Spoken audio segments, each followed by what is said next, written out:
حضرت خباب رضی اللہ تعالیٰ عنہ بن الارت کی تکلیفیں۔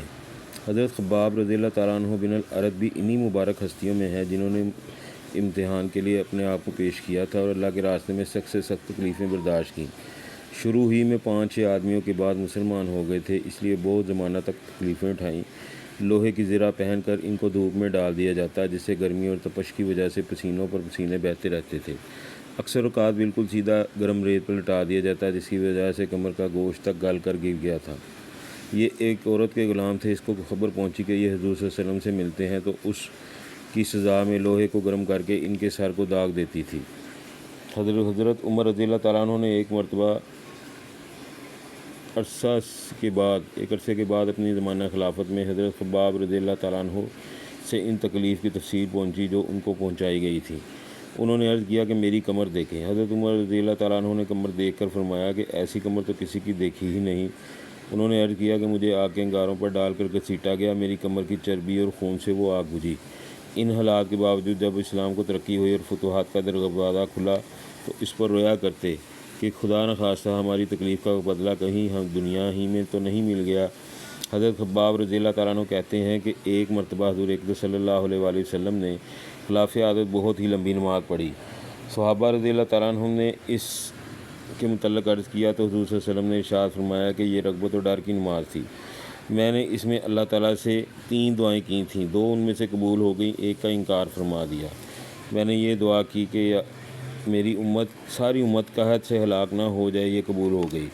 دوسری یہ دعا کی کہ ان پر کوئی ایسا دشمن مسلط نہ ہو جو ان کو بالکل مٹا دے، یہ بھی قبول ہو گئی۔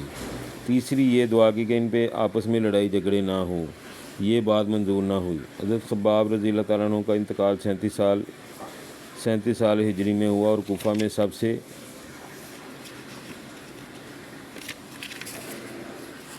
پہلے صحابی یہی دفن ہوئے۔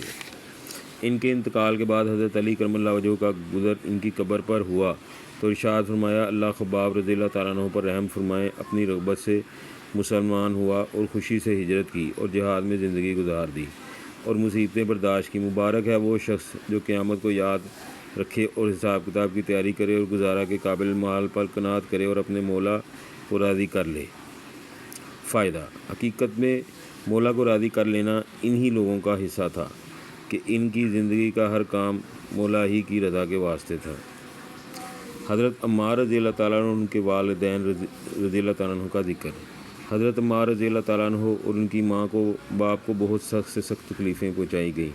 مکہ کی سخت گرم اور ریتلی زمین میں ان کو عذاب دیا جاتا تھا اور حضور اقدس صلی اللہ علیہ وآلہ وسلم کا اس طرف گزر ہوتا تو صبر کی تلقین فرماتے اور جنت کی بشارت فرماتے۔